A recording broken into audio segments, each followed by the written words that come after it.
I think maybe this spirit is getting developed, Yes, and I think you will definitely get there. And I do think that you are on the right path. Like Congo is on the right path right now, and obviously on the right side of history.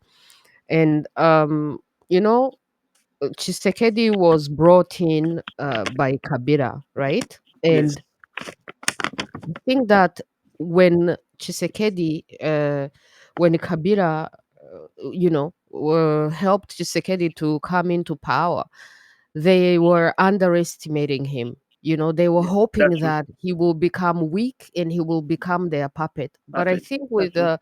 with time, even in power, he has been in much less in power, much less time in power than Kabila was ever in power. But Yes, what he has been able to accomplish diplomatically and to let the whole world know the case of the Congo, he and be also like a sort of activist, so that the Kagamistan goes down diplomatically. Like this is something that maybe you guys are not realizing how big this is. Like for Congo to win diplomatically against the Kagamistan and all the work that your government, your president, your minister of foreign affairs have been doing. yeah, This has been so huge, and it's not an easy thing to yeah, come and face this Kagamistan, which had done so much propaganda and which had taken over the entire world media, and to overturn the situation. This is something. I consider this to be a huge success for Chisekedi, right? So, and I yeah. think this is something that he had been We can be on. underestimated, Yeah, and that the Kabila people were actually thinking, oh, we're gonna put him, he's gonna be weak, and then we're gonna sabotage him, and then he's not gonna be able to defend the country, and then Kabila is gonna come back. Kabila was hoping to have a comeback by putting in someone who he thinks is weak and then fighting against him and sabotaging him. But it turns out that Chisekedi has been able to be a player. I call him a player. Like he has been able to play them the then same way yeah, they try to play him, the same way that he has also played them. And that's then true. on top of playing them, he has also been able to advance the Congolese case on the international scene to the level where Congo wins in the minds. So you still have a battle in the media, in the military front, but in order for you guys to win, you also need to recognize the huge battle that you have had to fight and that you are winning. Otherwise, if you don't recognize what you're winning and the huge battle that you have had to fight that you're winning, you may not keep winning as much as you should because you can't see the wins that you already have. Are you understanding what I'm saying? Yeah, yeah. I understand. I understand. Mm. Yes, yes. Credits are due when there is something. Of course, I give them credit to the diplomatic battle which they put up, and with the minister Kaikwamba, she did a great job. That's we cannot take that away. But with me being and observing and then knowing what is going on in even in the embassies of Congo, because those are those were supposed to be the those are our diplomatic representation outside. Knowing what I know, I believe that I feel like more could have been done, because you see, Osiris, Mm-hmm. whatever we have seen, these a few wins that Congo has gained. The real win is now what Congolese government is gonna do about this, because when you observe well, they seems to be like, in the most part, they seem to be like a lips services up to now. So it's now the follow up that will now like conclude that it's a real win, or if the Kagamistan will try to come up with, will try to raise up. Do you see, like the guy who you touch about, Rutendo? is the PR Mhm. which they are using so that they can even, you know, sort some doubt in. I'm among the people who are, have been giving him facts there because I can say I'm not boasting, but I am knowledgeable of the history of Rwanda and Congo, and I'm knowledgeable of because I'm in the group where we have two scholars who have worked on that issue. Two scholars Mhm. from Kivu who have worked, they've spent years doing research, reading any document, and they understand the region, they understand what went down in Rwanda, and they understand what is going on in Kivu. One Mhm. one wrote a PhD, he's a PhD in the subject. So I can give him facts, I can give him verifiable references, anybody. So, that was like a parenthesis. But yes, Chisekedi can do better if he's willing to even understand, and it doesn't mean that Congolese, we don't have what you call human resources to do that. We Mhm. have people with knowledge. You know yourself, for example, but Mbeko, Oh yes.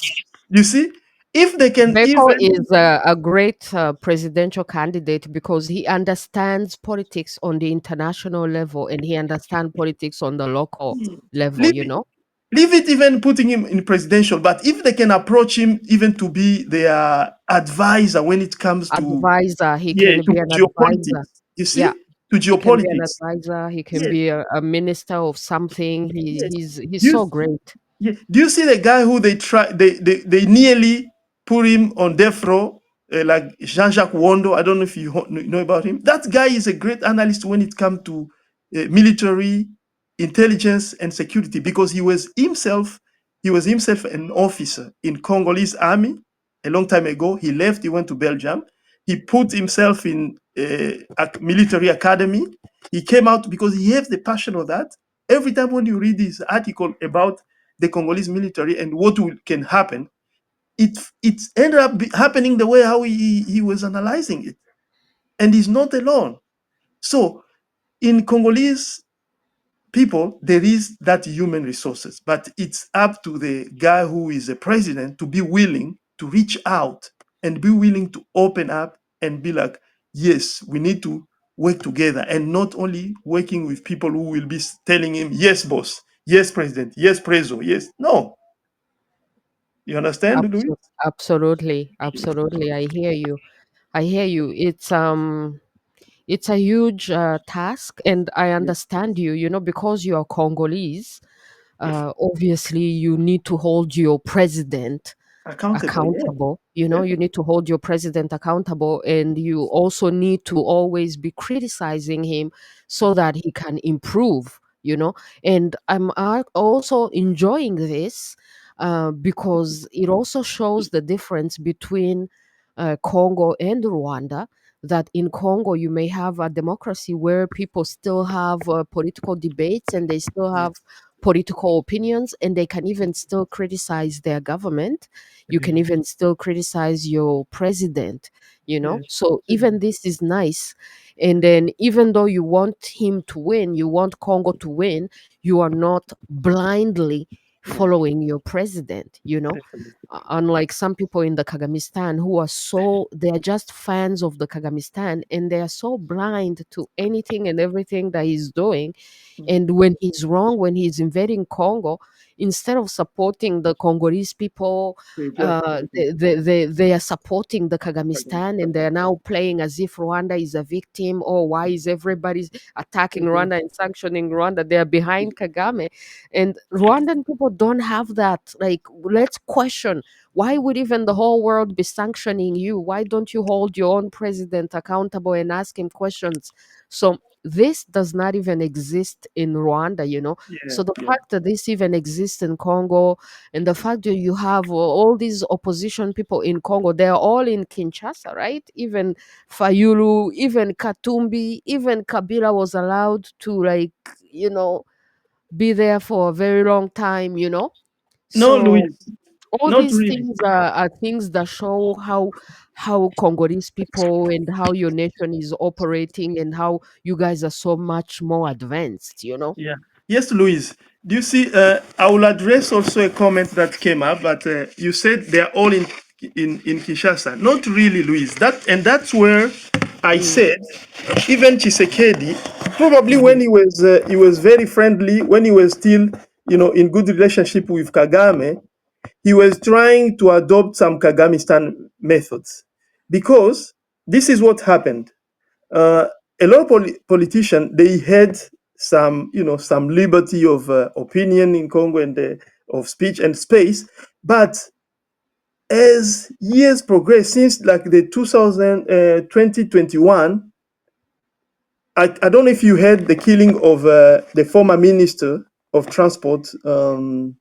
Uh, his name is just there is a guy who used to be a minister of transport who was killed, and a lot of indication shows that it's probably one of Tshisekedi family members who was the cause of the death of that minister.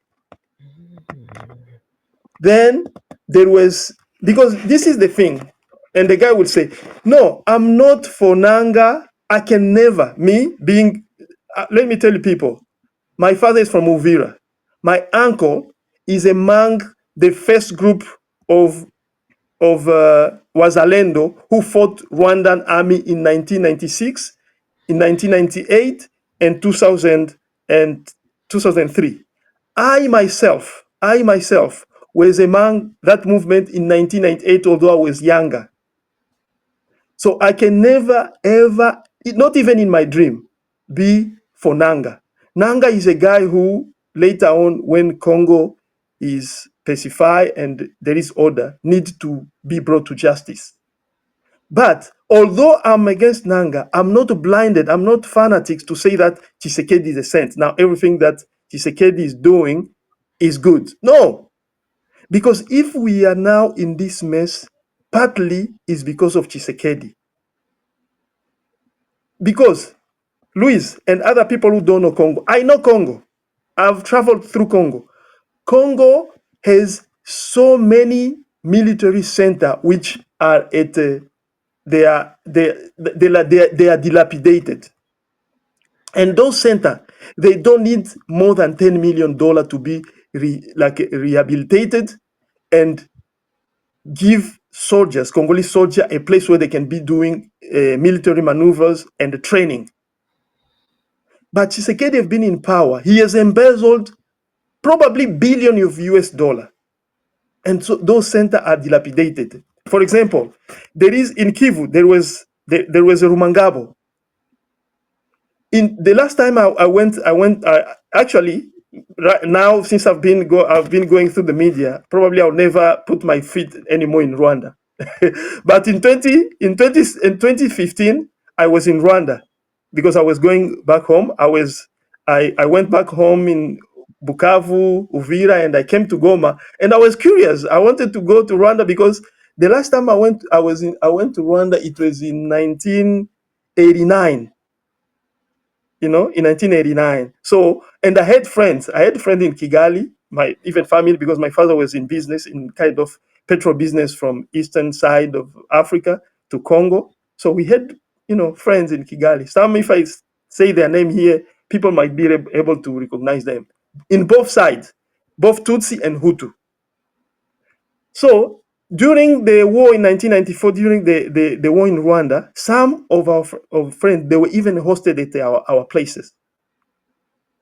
So it was a long time. We've never been in contact. But when I went back home, the family member, they told, "Oh, you remember so and so and so? They went back to Rwanda. You remember so and so and so?"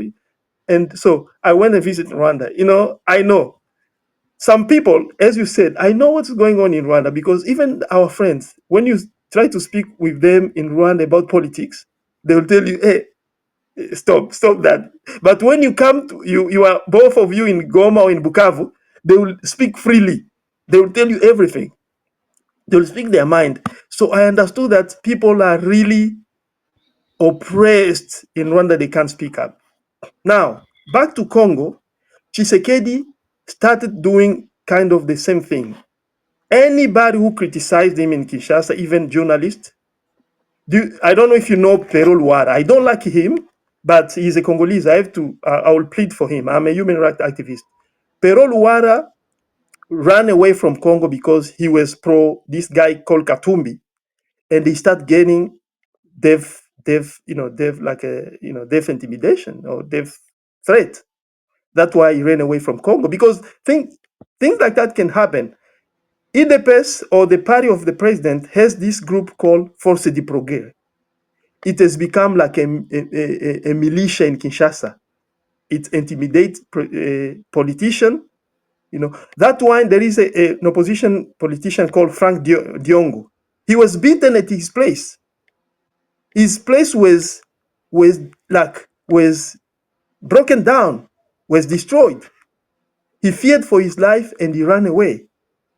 So those things were starting to come up also in Congo. That's why I said it's better for all the Congolese politicians, not only Congolese politicians, the whole society, have a round table of talk. Even if they're not gonna include these traitors of Nangas, Bisimwa, and M23, but for Congo to win this war, there has to be a true and reconciliation round talk, where Congolese will speak their mind, will tell anybody what they want, what they did wrong, so that people can be reconciled, and all of us fight the Kagamistan in Congo. Hmm. Yes. But in order for this to happen, you need to win the war first. And in order to win the war first, you have to support the best efforts of the people who are in power, who are fighting this war. Like there are steps. You can't when your country is invaded and attacked by the Kagamistan in Rwanda, which is a criminal dictatorship, which doesn't care at all about democracy, which has no democracy in Rwanda, and this country decides to attack you. uh, and if the Kagamistan was to succeed in Congo and taking over Congo, they will never give you this freedom of speech. They will never give you democracy. So the democracy that you have is already better than anything that the Kagamistan would ever bring to you. So, which means that if your country is now under attack and it's getting attacked by savages who have no respect for democracy, who will, if they want, they wouldn't bring you that democracy anyways, um, the priority would be to defend your country and to support whoever is in power who is defending your country so that you may win the war. And once you win the war, then that's when you can have the national reconciliation, the national talk and discussions. But right now, if your country is under attack, you can't have space for those kind of things. Louise, what you are saying, it can seem like making sense, but it's not like that. You remember there is this idiom which says, a kingdom divided against itself can never win. And Congo right now, I assure you, I'm a Congolese. I'm a well informed. I have family even in Kinshasa.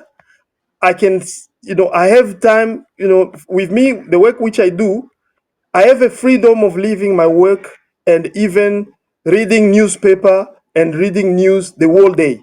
I have that freedom. So I know what's going on in Congo and the way how things are.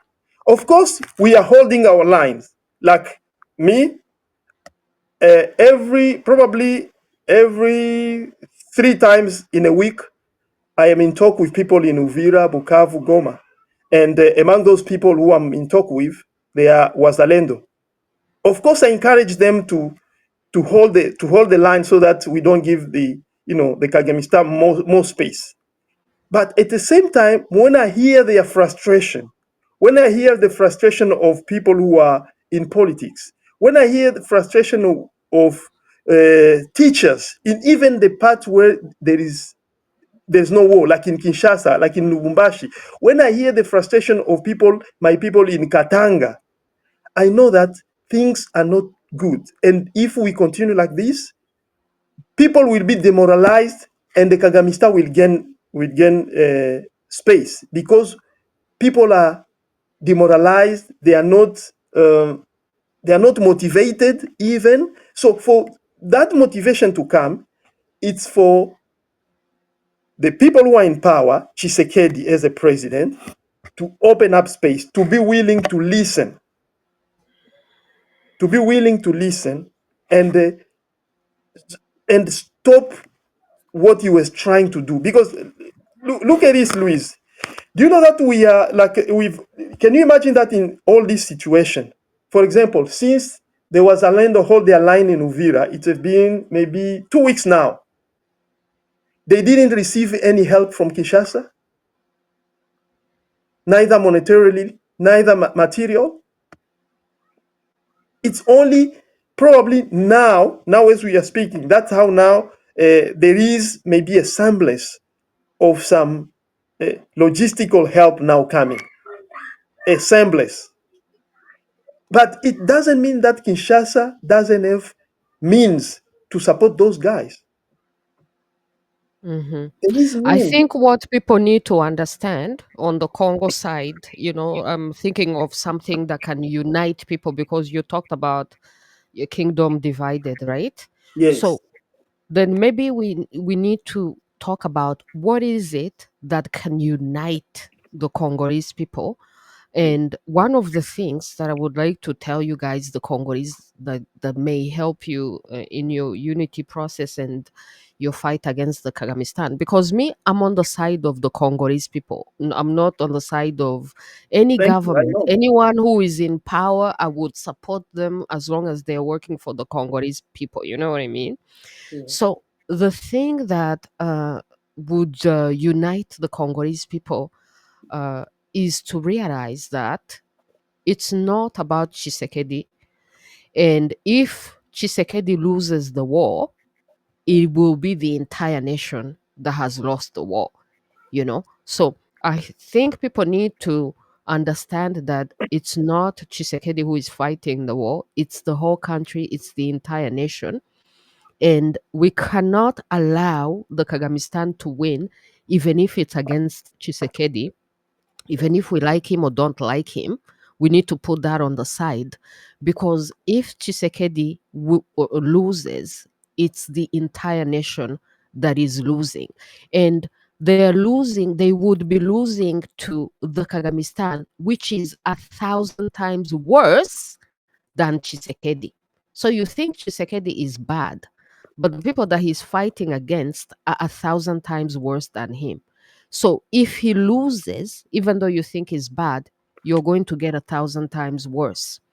So the best strategy would be to help the Congolese people resist and win against the Kagamistan. You see what I'm saying? And one of the solutions would be, you had brought up the idea of salaries, to increase the salaries of the military people, to increase the salaries from the bottom up. I saw, if I know that if you're already criticizing Chisekedi, today I found out that he has nominated his own daughter as Can you imagine? secretary. Can you So imagine? I'm pretty sure Can you you have imagine? issues with that. Can you imagine all that? And not only that, among the people who he nominated, 75% they are people of his own. I mean, I'm even ashamed to say it. His own ethnic group. Imagine that. I was saying, like, we have, if this girl is qualified, maybe we need to look at if this girl is qualified. But I was already saying, like, nobody on the Rwandan side, nobody in the Kagamistan should be allowed to say anything No, about this, because Kagame has put all his children in government. He works with his daughter. He has put all his sons in the military. Everybody, his entire family is the one which is in government, which is employed in the government. And we can't even begin to talk about tribalism in Rwanda. I The know. Hutu versus Tutsi thing. It's, Everything in Rwanda is tribalized, yeah. and it's only a tiny little minority group which gives That's why. itself That's everything. why. That's why Ausares, we are trying to fight Sekedi because we don't want that bad behavior, bad manner to to infiltrate or to to contaminate us. We don't want that things like that, because Mm-hmm. it's really bad. And it's not only salary, even administration. The Mm-hmm. the administration people, the administration is really really bad. It doesn't mean that it can't be done better. The people we have, Congolese have the experience of better administration than what is going on. So Mm-hmm. it's just that incompetence, corruption. Can you imagine somebody who, like, everything prove that this guy embezzled more than 100 million US dollar, but you as a president, because he's your friend, and probably because there is another, there is even one of his aide who said the president doesn't do business, we do business for him. So we can extrapolate to say that the president doesn't embezzle, we embezzle for him. And we know for sure the guy who embezzled that money, he couldn't embezzle it. He couldn't steal that money without the benediction of Chisekedi.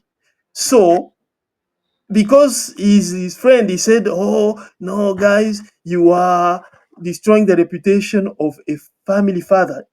What is that? The guy have embezzled 100 million. Is not his dad's money. This is money for the country.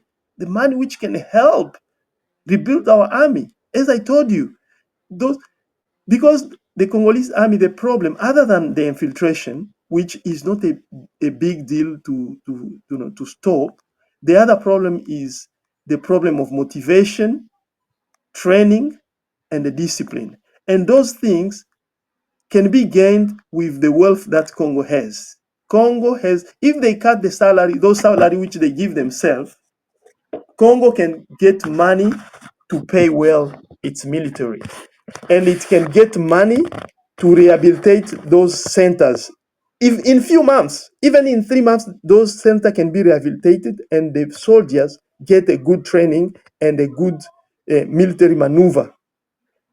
Yeah. If- Congo is actually rich enough yes, that it doesn't even have to cut the salaries of the people who already have high salaries. It just needs to pay the people who have low salaries and give them better salaries. Because I think the salary issue is also to avoid corruption. You know, it's a big country, rich country. If the employees of the government are not properly paid, that's when they get tempted by corruption, you know. So since you're a rich country, you can afford to pay your president, your ministers, your MP so high, but then go also on the lower level, all these military people, all these people who are serving them, and increase their salaries as well. You know, you don't even have to cut anybody, because when people think, oh, I'm getting a cut and somebody's getting an increase, it doesn't even have to be a cut from others. It has to be an increase to those who don't have it, you know? yes, Louise, but for now, because before, yes, we have the wealth, but remember, the wealth has to be extracted, transformed, and then sold. And for that to take part, it needs infrastructure. For now, we don't have the infrastructure right now. Like, if we can't get that infrastructure in next month or in 3 months or 4 months to get all that wealth that we can pay up all those people without cutting. But for now, those guys can afford the cut. Louis, who can't live on the salary of 10,000 US dollar a month in Africa? Who? Then even if you have two, even if you have 10 kids, 10,000 US dollar? Enough. Because you have that they have that 10,000 US dollar with other advantage. It's like they are, their house is paid off, their transportation is paid off by the government. You see, even their healthcare, they have healthcare benefits, is paid off. So they can afford to cut that 15,000, which is on top. Yeah, they can afford to. If the president, come on, does the president of Congo necessitate or deserve 2 million US dollar a month? It's a lot of money. While maybe what can you say, a clerk is getting $80 or $100? I don't think so. Yeah, So if the Congo, I hear you. If the Congo was properly well managed and with all the meritocracy, all the qualified people in the right position, you guys would live even better than the Emiratis. I yes, like to compare it to the Emiratis. Look at how the Emiratis live. Their own people, their population, they get money. Everybody is rich in the Emiratis, and then you would be importing in people to work for you. Rwandans will be coming to Congo to work for you, of because course. Congo is so rich, and everyone in Congo should be rich and should be living even better than the Emiratis, and then you will have illegal immigrants trying to get into your country, like how illegal immigrants be trying to get into USA, right? US, Because they yes. know that's the land of opportunity. And So, for us, and for mhm, us, we I don't think we will be calling them illegal immigrants, because what you said have happened in the past. Do you know that it had happened in the past? Like when most of our brother who end up, like, calling themselves today Banya whatever, Banya I don't like calling them. Murenge, yeah. Yes, Banya Mulenge and Banya View. A lot of those guys, they are actually our brothers and sisters from Rwanda and Burundi who came, because they found that they saw that in Congo, some migrated. Actually, when you hear them tell you, oh, some even come from Tanzania. Let me explain the history, how it was. You remember when there was all this trouble in Rwanda, like even when we can go back to the 1900s. So people flee. Some went to Uganda, some went to Tanzania, right? And some Mm-hmm, even to Burundi, and then a few went to Congo. mm-hmm, Now, all those who were in Tanzania, especially, and Burundi, when they will hear that, hey, our brother who went in Congo, they have it better there, because over there they are afforded even scholarship to go to school, to university. You can, if you ask, even I think even Dagijimana, the guy who used to be a minister, Dagijimana. mm-hmm. In France, right? The Yes, guy was in he France. studied in Congo Mm-hmm. with Congolese scholarship, Wow. and he's not alone. If you hear the guy, Bisengimana Rwema, he Mm-hmm. was he's a refugee from he came from, I think, is it Changugu? Yeah, he's from Changugu. Mm-hmm. I wrote When, about the Manyamurenge in my new book. I go back, way, way, way yes, back into yes, history. To yes, in the 1900s, when they came. So they had it better because we, as Congolese, as I told you, my all those places where they lived. I can even tell you the story of the place Mulenge, how and the year when they changed that name, they are Banyarwanda name to Banyamulenge. I know because my uncle actually was among the traditional council who invited them to tell them that, hey guys, remember, we welcome you as our brother from Rwanda, and we gave you the place to live. Now, since you have gained some political influence and some economic influence, you wanna do something which is illegal. We we oppose you. We advise you not to go to that route. I know I can give names. You know, all Alexi, the Gisaro Moza. I know them. I know they know my family. So it used to be like that. We used to welcome our brother and sister from all the neighboring country, from Burundi. I grew up with Banyarwanda and Barundi. At least I understand Kinyarwanda well, and Kirundi I can speak a little bit, because that's how we used to live. It's only now when the Kagamista came in, and the politics which they have, or the mentality which they had, they try to impose that, and they are trying to falsify the history. But we know one another. We used to treat them as brothers. I don't know now what will happen if we will ever go to the where we used to live, because when you have killed my auntie and my uncle who welcomed you and gave you a place a shelter, now is dead. I don't think that me is nephew or his niece, I will look you the same way how I used to consider you as a brother. Do you see what I mean? I But see what you mean. And the mm, only thing that can make us brothers and sisters again is if we stand together in truth and we simply support the truth, like right now, sanctions or no sanctions, and for people to understand why the sanctions are there, and for us to understand what the Kagamistan has been doing. And because you can't be brothers with people who are invading you and trying to kill no, you. yeah, that, yeah, So that, the only way that Rwandans and Congolese are going to be brothers and sisters again is if at least we can have that foundation of the truth, you know. yeah, But yeah, since people in the Kagamistan like to lie and to broadcast their propaganda, how can they be brothers and sisters? In your own family, if someone, your own brothers and sisters, if they lie to you, they are breaking the relationship. yeah,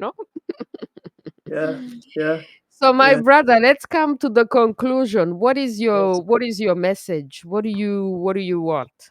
What My is the message. call to action? Okay, to all Congolese, I can see some fanatic of Chisekedi, trying to to say that I don't understand or blah blah blah blah. This is my take, man. Let's stop being fanatics. Let's stop sometimes taking sides of politicians. Let's be for Congo. Let's not take. Of course, let's be against those who are trying to invade our country, take over our country, killing our people, replace us. We those one, of course, for all means, we need to be against them, and I am for that. But when it comes to a politician, we need to hold them accountable. Be it Felix Tshisekedi, I'll hold him accountable. I'll say what is good he has done, but his mistakes, I'll put it among us Congolese. Be it Joseph Kabila, whom I normally call Joseph Kanambe, I will say what a lot of wrong he did to us. But if there is anything of positive which he did, I'm not gonna be shy to say it and to accept it. That's the only way we can heal our country. If we are partisan, we will lose a lot. We have a lot to lose by being partisan. But by being truthful and honest, we will gain a lot and we will rebuild our country. Congo will be that country which is destined to be the true heart of Africa or the nucleus of melanated people. Thank you, Thank thank you, thank you. All right, so thank you for coming on the show and expressing your views today. I am you, with my the sister. Congo people, and I will definitely send you an email so we Thank you. can continue to educate the rest of the continent. Thank you, my sister. Thank you. All right, have a great day. Bye. All right, my people. Thank you so much to the brother who came and expressed himself. This is needed. All these conversations are needed. All right, my people. So let me go into Kinyarwanda, and then so that we can continue to talk about it. I think we have had enough of the English today. All right, my people, let's jump straight into Kinyarwanda. I don't know if we're going to bother with the French today, but we can jump straight into the Kinyarwanda. Thank you. Murakoze, murakoze, my people. Tugere mu Kinyarwanda. Mbaza se ninde ufite igitabo gishyashya. Cyageze kuri Amazon muri pre-order. Murahari se cyangwa murahari? Studio y'ubururu murabibona ko yari irimo imacinga n'igitabo gishyashya se gifite amakureri ya bleu. Ubu nkeneye imyenda ya bleu, kira show.